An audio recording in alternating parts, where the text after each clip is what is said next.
FBI searches Fulton County election office in Georgia linked to the 2020 election. This is Fox News. We're going to see what's going on. Fox News is learning FBI agents are on site at a Fulton County election office in Georgia, where they are conducting a search. David Spunt's got more details for us on this developing story. David?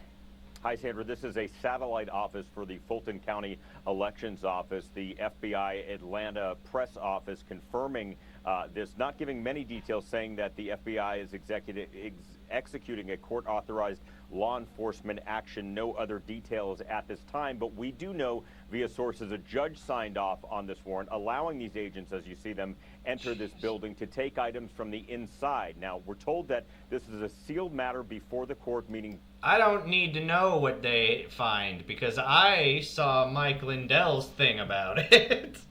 He did like a whole I don't know, like a whole seminar kind of thing where he brought a bunch of people in, and he challenged people to try and hack into the Wi-Fi system or try and hack into like the networks that they have there. And 5 minutes later, someone said, "Oh, here, I did it from my phone."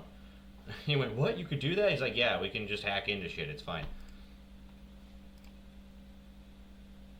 details are now limited. Now, agents are looking at documents, phones, computers. We are told via multiple sources this is related to the 2020 presidential election. It better be. Specifically, what agents are taking to the FBI lab, items that may eventually become part of a federal case. But also, I mean, this is technically Trump's third, right? Because, like, he won the last one, too. Remember, President Trump was charged in Fulton County with trying to overturn the 2020 election results. That's Brad Raffensperger right there. He is the Secretary of State of Georgia. Ooh. That is the Fulton County District Attorney, Fani Willis. Now, Raffensperger spoke to President Trump back in early 2021, and Trump said that he wanted to find some 11,000 votes to help win the election. Raffensperger said that he felt pressure from Trump. Willis then took Donald Trump to trial. That didn't happen. In 2023, she said that her prosecution was all buttoned up, ready to go, but it was completely derailed after it was revealed she had an intimate relationship with the top prosecutor on her team, and it could have tainted the case. Late last year, a judge dismissed the case in its entirety. It's important to point out, Sandra, that a judge typically would not just sign off on a warrant so the FBI could go on what's known. Yeah, that's fair. And the problem is, so they bring these cases before the courts, and a lot of them are just dismissed with no standing, which is basically just, if I look at the evidence in the case, I'm going to have to take it. But if I decide I don't want to look at the evidence and just say you don't have standing, then I don't have to look at it, and we can just dismiss the fact that you even filed it here. And that's the reason Trump lost a lot of those 2020 election cases that he had, because they were all dismissed with no standing. As a fishing expedition, it's likely the FBI and DOJ presented some credible evidence to the judge for the judge to go ahead and give the green light. No immediate comment from the Justice Department. Again, the FBI confirming this court-authorized search warrant. We are waiting to see if perhaps Director Kash Patel, Attorney General Pam Bondi, or even Secretary Raffensperger, or perhaps Governor Brian Kemp have anything to say. We'll follow it. Sandra? Okay, David Spunt there in Washington on that for us. Keep us posted. David, thank you. Bill? Thank you.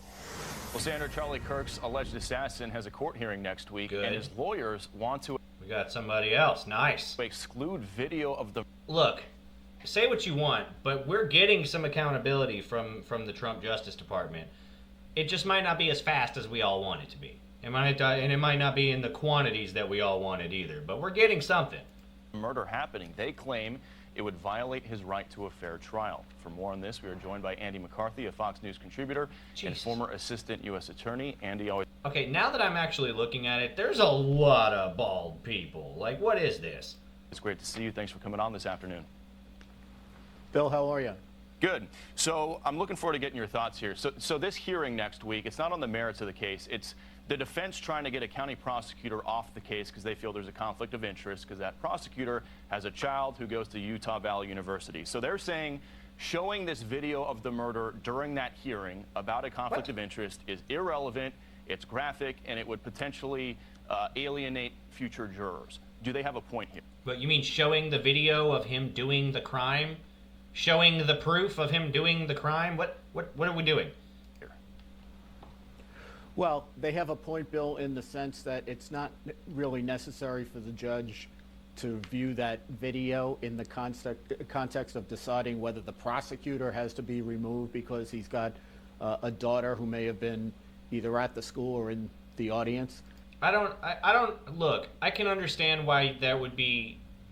No, I can't even really understand that. It's a large school. Sure, the prosecutor might have a daughter that's attended at that school, but that doesn't mean it's going to sway his ability to be able to prosecute this person. Like, what is this? And I don't think that's it's very definitely not a conflict of interest. It's a fucking college. good reason to dismiss the prosecutor. If they were worried that It's really not. a juror's It's a family delay member tactic. were at the school or in the audience, that would be a different thing.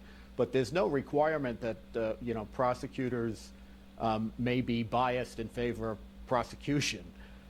So that it's kind of I think I wouldn't say it's a frivolous motion. A defense lawyer is obviously going to make it. If we were talking about suppressing the videotape in connection with the trial, that would be ridiculous. But in connection with this hearing, the judge may not need to see it to decide that. Yeah, there's no reason the judge would need to look at that video in order to decide whether or not the prosecutor can stay or has a conflict of interest. Why is this even being brought up? Oh yeah, because it's a delay tactic. Narrow issue. Yeah, and here's a little bit more on the motion the defense filed here. It says in part, quote, "Nothing about the motion or the state's opposition necessitates the viewing of the moments just before or the moment of Mr. Kirk's death and the captured audio in order to reach a legal conclusion about the existence of that actual or apparent and unwaivable conflict of interest." They go on to say that the video is, quote, "graphic and highly disturbing." So, Andy, to your point, they're not saying the video can't be played during the actual trial. They just don't think it's relevant for this hearing here. Your thoughts? So then, I mean, I can understand that, but also, why would we even be trying to play the video here?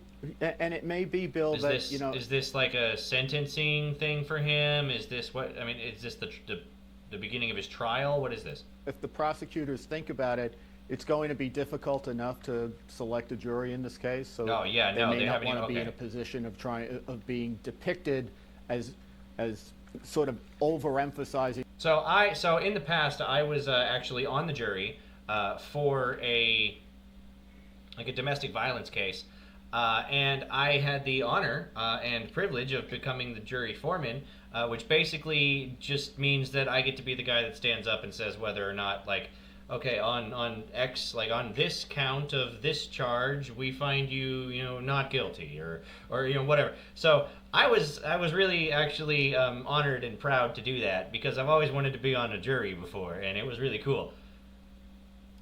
In this video before we even get to the jury trial and creating a bunch of publicity that makes it a little harder to pick a jury. But look, this is a horrific murder, and there's no way to sanitize it into a way that it's not a horrific murder. And when it gets down to trial, the government is entitled to prove its case. Yeah, and to your point, murder is graphic and disturbing, right? Let's take a look at some of the laundry list of charges. Yes, it is. As is the video that everyone on the planet saw the day it happened. We all look. I don't like to replay it in my head because I hate it. But yeah, he was dead before he fell out of the chair. All right, we all saw it happen. Is that Robinson is facing aggravated murder, felony discharge of a firearm, obstruction of justice, tampering with a witness, commission of a violent offense in the tampering with a witness, 2 count. Damn. presence of a child. So, Andy, looking at this motion for next week and the defense not wanting that video having to do with that hearing, how do you think the judge is going to rule on this one?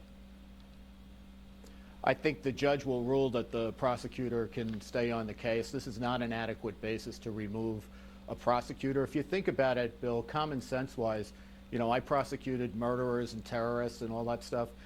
Prosecutors are not required to like the people. It's not something I would suggest looking up if I'm going to be completely honest with you, Stormy. It's pretty graphic, and just take my word for it. He was dead before he fell out of the chair. That they prosecute or Yeah. even be open-minded about their character. They have to be professional and follow the rules of the court. And again, if it was a juror's family member, that would be an issue. With the prosecutor, it's not an issue.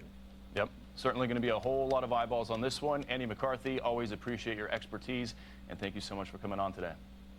Links to all of my stuff are in the descriptions of all of my videos. If you are watching me on Kick, please follow me. That would be super cool. And I will see you guys at 8 p.m. on Sunday.